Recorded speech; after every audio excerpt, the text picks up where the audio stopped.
In this Starfield video, I will be sharing with you the patch notes of the latest update that just released for the game, including how to download it because it is a Steam beta. Plus, I will be sharing with you comparisons of the performance improvements made through DLSS, which has now been enabled within the game. Before we do take a look at all of the patch notes and the comparisons in performance though, make sure you do subscribe to this channel so you won't miss any future news updates on Starfield and its updates. Last week, Bethesda announced there would be a Steam beta for the upcoming Starfield update. So this is an opt-in update for Steam users of the game only. If you want to check out update 1.8.3 before it does get a full release, whether they be on the Xbox or using the PC Game Pass version, or just everyone on Steam that doesn't opt in, well, this is what you need to do. You need to open Steam and in your library, right-click on Starfield, then click on Properties.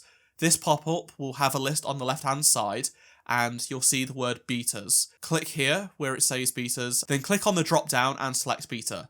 The game will then begin updating. It's a 3.3GB update. A word of warning about saved games though. The Steam beta is a separate build of the game and will require a separate download. You will be able to continue with your latest saves found in the game, but saves created in the beta build will not work with the live version of the game until the update is live. Now let's get into the patch notes themselves. So the main highlight of this update is that they've added NVIDIA DLSS support. That's right, official support for the absolute magic that is DLSS is now in the game's settings without the need of a mod. As you can see here, you have the various options to choose from in terms of quality, so you can decide what option you want, what preset.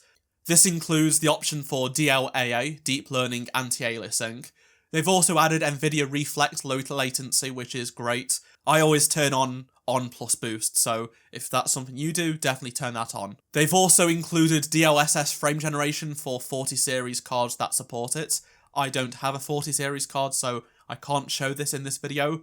Bethesda do note that while DLSS frame generation is active, VSync needs to be toggled off to see this benefit. We are working to automatically adjust this setting in a future update, so just keep that in mind. I will share comparisons between the DLSS mod, FSR2, and the actual official DLSS 3 later on in this video, but now let's go through the rest of the patch notes.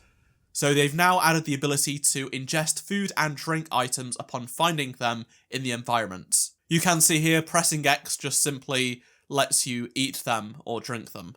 They've added the ability to adjust brightness and contrast in the display settings menu, which you can see here. So those are your features included with this update. Now on to fixes and improvements. They've addressed a number of memory-related issues and leaks, and then on PC, they've added some GPU performance optimizations, which is more impactful on higher-end cards.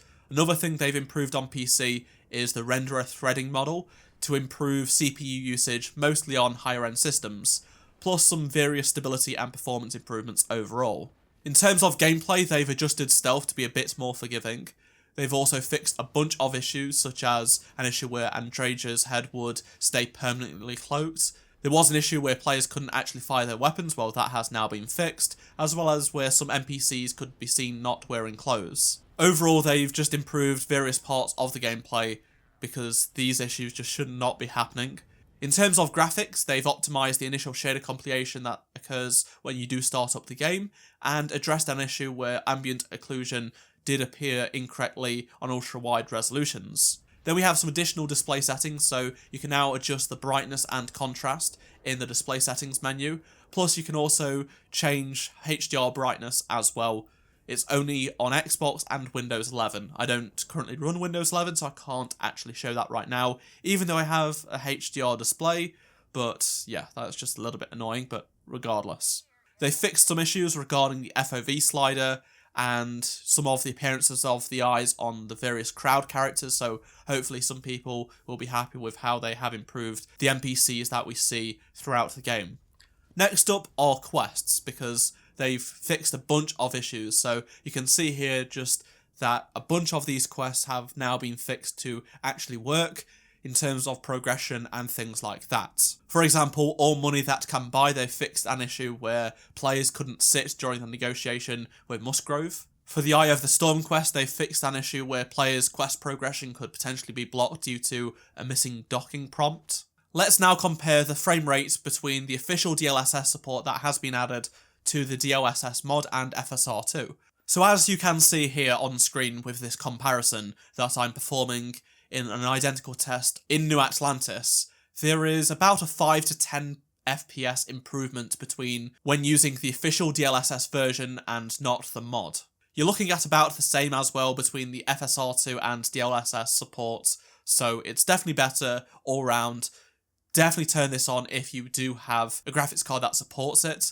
This is running in the quality mode, and I'm running a 3080 with a 5900X. Let's now go to Aquila City, and doing this run through the main streets doesn't really present much of an improvement, really. However, compared to FSR2, it definitely has improved. Unfortunately, I wasn't able to do more comparison tests between the old version and the new version, but from what I've experienced, it is definitely better with the latest version of DLSS compared to the modded version, at least in New Atlantis. I also had to do a system restore and take my PC back a few days, so between these two tests, it's not an entirely like-for-like comparison, unfortunately, but nevertheless, it's still fairly close and representative of what to expect. Let me know down in the comment section below any of your thoughts that you've got on this update that I've shared with you in today's video.